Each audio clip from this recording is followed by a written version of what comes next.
science yi ñu xam ne bu ñu demee tey jii maanaam deuxième procès mooy loi code procédure pénale bi dana ne ba minute du jeex ci la Moustapha Niasse joxe ndigal ki bokk si moom muy Pape Sagna Mbaye pour mu def proposé loi proposé boo xamante ni dañ koy def vote sans débat. loolu jàpp naan ci réew mu normal peuple bi ñoo war a àtte xam ne ñii nekkuluñ fi askan wi seen bopp lañ fi nekkal ndax bu ñu dee fay ñuy liggéey tey code procédure pénale bi moom moo war a maanaam leeral li nga xamante ni moo nekk si code pénal bi ñoom ñu wote ko sans débat ñun suñu responsabilité pareeguñu ndax danañ ko déposé conseil constitutionnel incha allah à partir de lundi. mais li am solo mooy peuple bi nga xamante ni moo tax ñu ñëw fi mooy wax peuple bi ni ko même pour loi bu jàllee assemblée nationale moom na xam ni mënut a jàll si peuple bi ndax peuple moo ëpp doole constitution rawatina loi. kon peuple bi lii nga xamante ni maanaam moom laa leen di leer sa appel mooy projet loi bi seen projet loi la constitution bi seen constitution la heure bu ngeen soxlaa seen réew nu Macky Sall man di def da ngeen ko jël ndax yéen a moom seen réew ndax Macky Sall c'est un dictateur duñ ko nangu tey duñ ko nangal c'est un terrorisme aussi ça vous remercie. merci beaucoup. waaw kay mbokki internet Seneweb TV seneweb.com ginnaaw bu ñu leen nuyoo gis ngeen ko projet de loi bi nga xamante ni mooy loi numéro 10 portant code pénal bi ñu indi woon fii tey ngir modifier ko assemblée nationale mujj na ko adopté à 70 députés yoo xamante ne bii nangu nañ voté li nga xamante ni mooy loi boobu député de l'opposition yi nag ñoom jàpp nañ ko li nga xamante ni bii.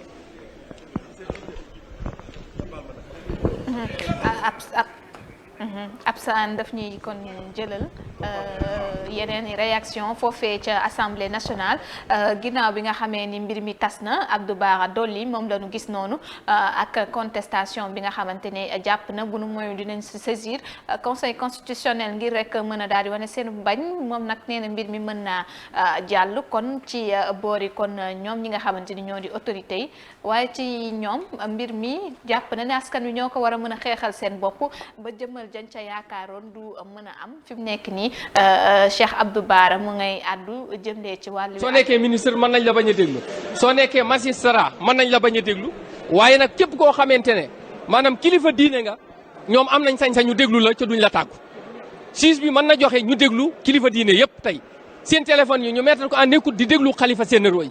léegi mooy loi bi nga xamee procédure de loi bi ñu mujj a jàllale loolu lañ jàllale ca dañ koo voté sax sans débat voilà Sénégal tey bu Macky Sall foofu la toll jërë ngeen. waaw mbokki internet yi ñu déglu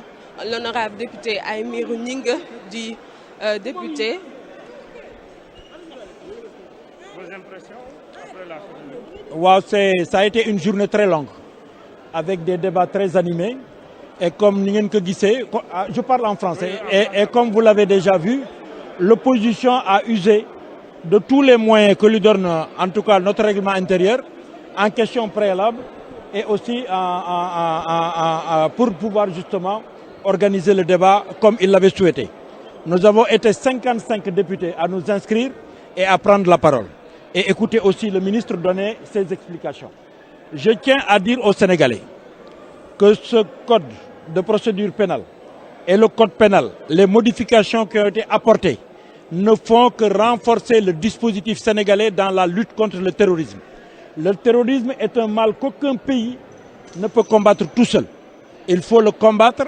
en mutualisant nos forces, en mutualisant nos efforts. C'est la raison pour laquelle il y a des conventions que nous avons signées au plan international. Il y a aussi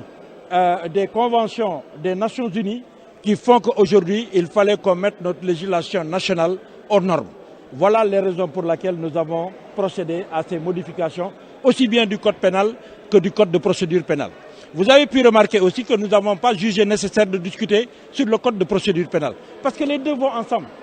Aucun débat ne pouvait plus être entretenu ici qui va aller nous apporter quelque chose de nouveau. Depuis 10 heures, nous sommes ici à l'Assemblée nationale. Nous avons embrassé donc l'ensemble des codes, aussi bien le code pénal que le code de procédure pénale. C'est la raison pour laquelle nous avons pensé que nous pouvions voter les deux textes. Et je tiens aussi à préciser, et ça c'est important que je le précise, que le droit de manifester existe très bien. Mais manifester ne veut pas dire détruire les biens des autres. Manifester ne veut pas dire détruire les édifices publics. Ça, en France, vous avez une loi anti-casseurs qui a été votée, mais nous avons préféré, en tout cas, le mettre simplement dans le corpus de notre loi et nous conformer, en tout cas, aux règles internationales. Voilà ce que je voulais dire. Non, je ne dis pas que les casseurs sont des peureux, mais ceux qui vont s'adresser à des gendarmeries pour voler des armes, comme ça s'est passé entre le 5 et le 6 mars, cela est inacceptable parce que vous ne pouvez pas contrôler après le flux de ces armes-là. Comment ils vont être utilisés? Vous avez vu qu'il y a eu des brigades de gendarmerie, notamment dans la région de Kolda, qui a été brûlée et les armes même ont été volées. Ça, c'est des actes terroristes et c'est inacceptable pour un pays qui se respecte. Nous avons la chance d'avoir un pays qui est le Sénégal. Si vous regardez autour de nous, seul le Sénégal a une république qui tient.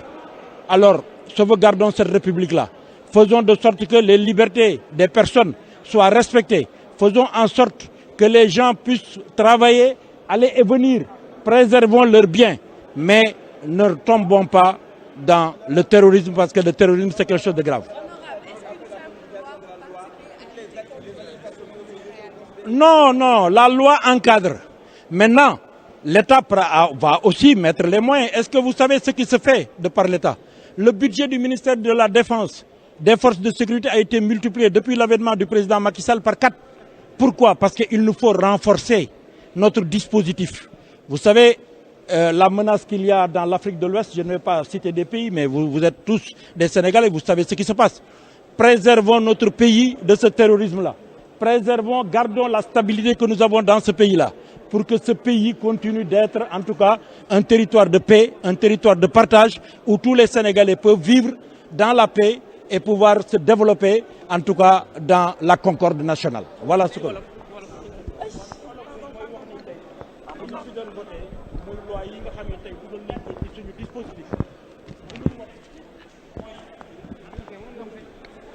Rose.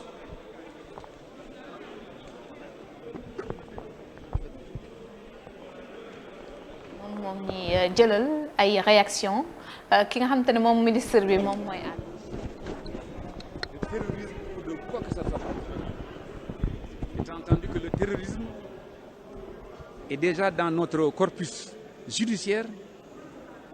et ça se trouve dans le code pénal déjà. Je vous ai lu les dispositions du code pénal qui définissent effectivement ce qu'il faut entendre par terrorisme. D'aucuns ont essayé de terroriser le pays. Je crois que grâce à vous et grâce effectivement à la sagacité des membres de l'Assemblée, ce piège s'est retourné contre leur auteur. Je vous remercie. Mais xam ngeen ne que man lu ma gën a kontaan mooy que plénière bi nekk en direct couvert par la presse parce que depuis démb am na ñoo xam ne dañu doon dugg ci réseau yi ci rajo yi di wax ne président Macky Sall dafa bëgg désormais interdire ay manifestations gis ngeen ne que loolu du dëgg débat yi wane na ko effectivement texte bi ñu proposé tey dafa concerner uniquement financement du terrorisme ak blanchiment des capitaux loolu rek la woon ak criminalisation lu ñu fekk ci piraterie maritime mais benn disposition visé wul terrorisme parce que tout simplement terrorisme dafa nekk déjà ci suñu code pénal gis ngeen code pénal bu ma leen woon disposition d'article 279 alinéa 1 de ce code pénal kenn laalu ci donc kon loolu dañu doon jéem a créer ay conflits dañu doon jéem a yëngal dëkk bi dañu doon jéem a def parce que loo la dëgg-dëgg benn député wax na ko def naa ne président de la commission du groupe Benno dafa ne am na ñoo xam ne bu ñu gisee tournée président dans le pays et dernièrement au Fouta ils ont compris que les rêves qu'ils avaient en fin de compte c'était que du rêve et que la réalité va être toute autre donc maintenant ils vont essayer n'importe quoi mais leer na ci bopp ñëpp que lu ñu doon wax li amul te musul am. Monsieur le ministre taxawaay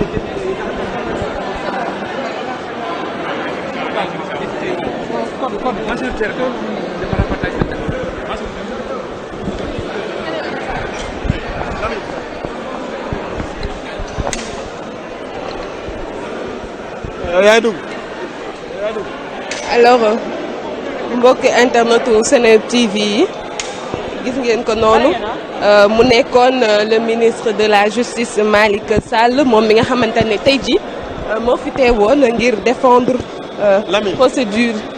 ngir défendre loi yu bees yi nga xamante ni moom la ñu dugal ci code de procédure pénale bu République du Sénégal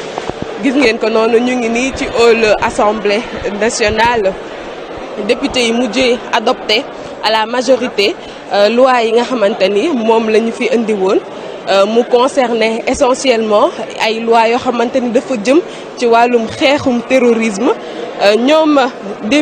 député de l'opposition yi nag jàppoon ni loi boobu dafay bokk ci li nga xamante ni mooy réduire liberté de manifestation waaye itamit dafay bokk ci li nga xamante ni dafay tënk li nga xamante ni lépp luy jëm ci manifestation daal daf koy tënk loolu moo tax ñoom député yi ñu voté woon contre ñoom député de l'opposition yi ñu voté contre waaye comme que assemblée nationale majorité bi fi nekk mooy majorité boo xamante ne dafa ànd ak nguur gi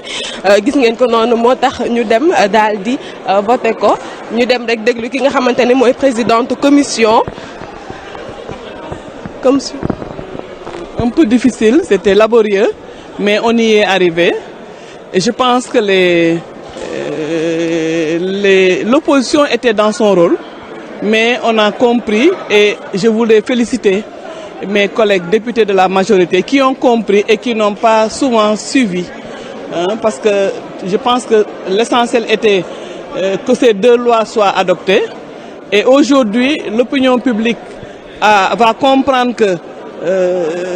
en fait, ce qui était annoncé n'est pas ce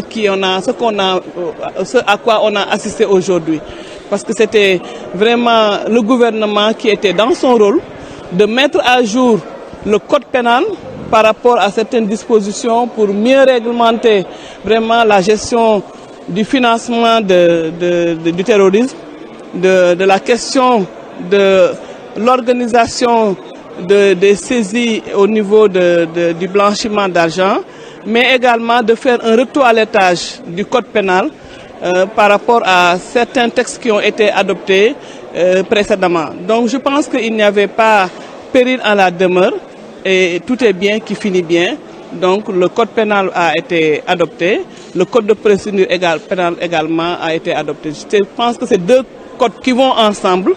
et on a vraiment salué vraiment la hauteur avec laquelle on a quand même pu adopter ces deux textes. C'était difficile. On a passé presque 7 heures de temps sur le premier texte, mais je pense que ça nous a permis de vider un certain nombre vraiment d'incompréhension et ça nous a permis également de pouvoir montrer quand même que ce qui était annoncé n'était pas ce à quoi on a assisté aujourd'hui. Donc vraiment, c'est féliciter tout le monde. Féliciter encore le président de l'Assemblée nationale, M. Moustapha Niasse, qui a aujourd'hui encore une fois montré sa sagesse, montré également qu'il maîtrise bien le règlement intérieur et que c'est un homme qui a toujours suivi les procédures. C'est un homme procédurier, donc qui a suivi les procédures. Malheureusement, l'opposition était dans son rôle. Donc c'est vraiment tout ce que j'avais à dire. Ci olof tey dañ doon adopté code pénal.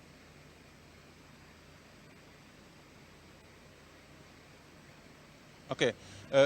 mu ngi noonu ñu nekk fii nga xam te ne moom moo nekk ci assemblée nationale daal di rek nekk ak ki nga xam te ne moom moo nekk Mouhamadou Lamine Diallo nekk njiital kuréel googu ñu duppee mouvement Tekki. Alors honorable ngeen nekkoon subaak léegi ci séance plénière ngir daal di aborder ñaari projet de loi yoo xam te ne mu ngi soxal modification code pénal ak procédure pénale. Alors ni nga xam te nii noonu la vote bi demee tey jii ci assemblée nationale bu ma doon defal benn résumé lan lay doon. waaw di nuyu suñu mbokk yëpp waa Seneweb ak seeni internautes yi di leen wax ne effectivement tey journée bu am importance la woon soo xoolee pour Sénégalais yi mobilisé nañu pour xam lu xew maanaam gouvernement bi dafa andi ñaari projet yu am solo yu am importance yu am conséquence ci suñuy dund suñu politique si société bi donc muy benn projet de loi boo xam ne ci affaire terrorisme la beneen bi ci nu mu tudd donc code de procédure code pénal bi beneen bi code de procédure pénale ñaar yooyu nañ doon discuter fii tey muy loo xam ne am nañ ci vraiment ay jàngat yu bare bu ci jëkk mooy gouvernement bi nee na soo leen dégloo seeni argumentation nee nañu en fait lii yëpp amoon na avant 2007 loi code pénal bu ñu ko modifié 2016 code pénal donc li daal amul dara lu ci bees. D'accord. donc su nekkee ne dara beesu ci. ñu ñuy yàkkamti diñu ko andil procédure d'urgence ñuy wax ne dañoo am relation ak waa Gafi nee na leen dañ leen jox deadline mais Gafi deadline bu ñu leen mënta jox tamit xam na ne on est sous Covid. mais aussi li ñu évoqué ne Sénégal actuellement mu ngi ci zone grise te léegi mu yegg zone rouge aussi est-ce que du tiital aussi askan wi. loolu amoon loolu kenn weddiwul ne terrorisme bi mi ngi Mali. Effectivement. ñëpp xam nañ ne tamit ne Sénégal fii tamit mën na fee dugg mais ci classe politique bi ñu nekk fii assemblée nationale ak ñu fi nekkul gisuma ci kenn koo xam ne mës na fi def apologie du terrorisme. D'accord. te terrorisme nañu waxante dëgg population yi ñoo ko mën a xeex soo dégloo lu xew Mali wala feneen souvent population yi ñoom ñooy jàppale kii terroristes yi jihadistes yeeg yooyu kon suñu population yi war nañu comprendre luy terrorisme. Seneweb TV ñu ngi ak honorable député Yaya Diallo ginnaaw moom gis nañu tey ji moom moo nekkoon rapporteur bi liggéey bi metti woon na honorable waaye gis nañu fi mu mujjee lan moo nekk sa commentaire par rapport ak li fi xew tey yëpp ci biir assemblée nationale. D'abord di rafetlu le débat contradictoire bi am assemblée nationale parce que ñëpp xam nañu l'assemblée nationale est un lieu par essence de débat contradictoire tension yi jógoon na dënn yi jógoon na. ay wax yu ñaaw jógoon na fi ñu ciy jéggulu askanu Sénégal parce que nag assemblée nationale institution la dama jàpp ni tey toll nañ foo xam ne ñun ñoo war a joxe le bon exemple mais malheureusement du ñëpp a ko xam ñu ciy jéggalu askanu Sénégal gi yëpp peut-être projet de loi bi moo toll woon noonu. am nag beaucoup de plaisir voter projet de loi bi parce que niñ ko waxee projet de loi boo xam ne la dafa conforme ak convention yi nga xam ne ñun dañ ko jël ratifié ko ci Nations Unies waaye itam dafa conforme ak acte yi nga xam ni moom la ñu signé ci CEDEAO ak OIA mais dafa conforme parce que dafa respecté lépp loo xam ne rek ak yelleefu doomu aadama la te sunu constitution garantir ko ñuy féliciter le gouvernement particulièrement le président de la République parce que ñëpp xam nañ ni tey état du Sénégal buñ ñu nawee respecté ñu en Afrique et partout dans le monde parce que dañu considérer comme réew boo xam ne réewu stabilité la tey bu ñuy citer en exemple réew yi nga xam musul am coup d'état musul am terrorisme dañ ciy citer li nga xam ne état du Sénégal la man ma jàpp ne bés bi dafa waroon nekk bés boo xam ne képp kuy député yor li nga xam ne mooy écharpe de représentation nationale da nga ko waroon voter à l'unanimité parce que tey bu ñu renforcer suñu sécurité pour permettre tey Sénégalais dormir en toute quiétude foog naa politique waru fa woon am yoon mais malheureusement dañoo nekk ak ay opposition boo xam ni manipulation moo leen gën a yomb ak désinformation que engagé wu pour la République et que alhamdulillah bu ñu nekkee une opposition manipulatrice am nañ une majorité assez responsable pour leeral sénégalais te yàlla xam na ni lii ñu def tey dañoo jàpp ni dafay renforcer sunu sécurité dañoo jàpp ni tey état du Sénégal kat war na définir li nga xam ni mooy terrorisme mu nekk moo bu jafe mu war a jël un cadre juridique boo xam ne day sécuriser les populations et les biens moo tax ñu voté ko na sénégalais dalal seen xel na sénégalais rassuré wu xam ne réew mi réewu jàmm la. politique mënu koo tas opposition mënu koo tas lépp lu ko nar a tas damaa yaakaar dina wëlbatiku ci kaw la preuve li coow li di bëri démb ci guddi yëpp li coow li di bëri tey ci suba yëpp fay na ba mel ni safara boo xëpp ndox bu sedd. waaw justement coow loolu nga yaakaaroon ni doonul woon gën a yey ñu gën a jël temps ngir leeral askan wi li nga xamante ne moo nekk ci loi bi su ko defee itam coow li wala jiixi jaaxa bi nga xamante ne xaw na fee jokk du fi am. mais yow leeral askan bi weesuwul ñun ñi nga xam ne ñoo représenté assemblée fii ci la assemblée nationale ñu yónnee ñu projet de loi bi lu mat fukki fan avant. leeral weesuwul ñu am commission mooy dañuy woo député yëpp ñu toog tëju ci salle waxtaanee li nga xam ne mooy. mais procédure d'urgence la jaar. mais malheureusement opposition bi ñuy débattre en commission technique ñett xawma ñeent ñoo fa nekkoon dafa ñëw en procédure d'urgence parce que monsieur le ministre leeral na ko tey bu ñu nekkee réew tënku ci Nations Unies nekk réew tënku ci CEDEAO tënku ci Union africaine buñ fa signé ay convention wala ñu ratifié fa ay acte tey ñooñu bu ñu amee ay propositions yu ñu def ñun Sénégal dañ cee war a tënku demoon nañ ba bokk ci dëkk yoo xam ne dañ leen a mettre en ligne rouge te buñ nee réew mettre nañ ko en ligne rouge ni ko le ministre waxee partenaires yu bëri dañuy sceptique du ñu nangoo investir te foog naa loolu mën naa sooxe suñu économie réew foog naa loolu xel bu nekk war na ko mën a nangu politique nekku ci politique politicienne nekku ci manipulation opposition moo fi nekkoon ak désinformation heureusement ba majorité bi voté na ko et incha allah tant que loi mu ngi ñëw pour soxal askan wi ñun majorité assemblée nationale dinañ ko voté. honorable ñu ngi lay jaajëf. maa ngi leen di sant di leen gërëm jërëjëf. voilà mbokki internetu Seneweb TV seneweb.com gis ngeen ko noonu mu nekkoon l'honorable député Yaya Diallo bokk ci député de la majorité yi tey jii ñu teewoon fi ngir voter ñaari loi yoo xamante ni dafa concerner pour lii di code pénal benn bi nekk loi numéro 10/2021 modifiant la loi numéro 60 du 21 juillet 1965 portant code pénal waaye mu juróon ay werante yu metti gis ngeen ne assemblée tey jaxoon na loolu ci diggante député yi farak opposition ak député de la majorité bi mujj nañu fexe ba voté li nga xamante ne bii mooy loi bi ñoom nag ñii di député de la majorité yi jàpp nañ ni que li ñu def dafa rek bokk ci liy renforcer terrorisme bi dafa bokk kay ci liy renforcer xeex terrorisme fii rawatina ci Sénégal ndax dafa nekk zone boo xamante ne bii zone à risque la ndax ñenn ñi jàpp nañ ni sax ku ci mel ni Cheikh Tidiane Gadio jàpp na ni terroristes yi ñu ngi fii biir Sénégal dafa di rek dañuy xaar ngir door a attaqué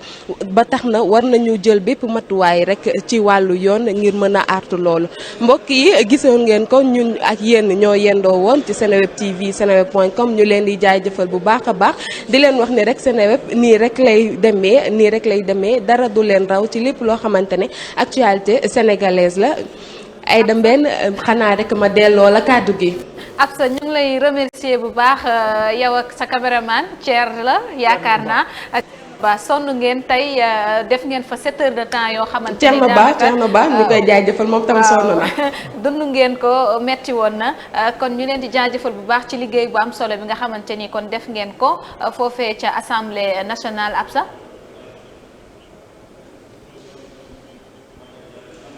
waaw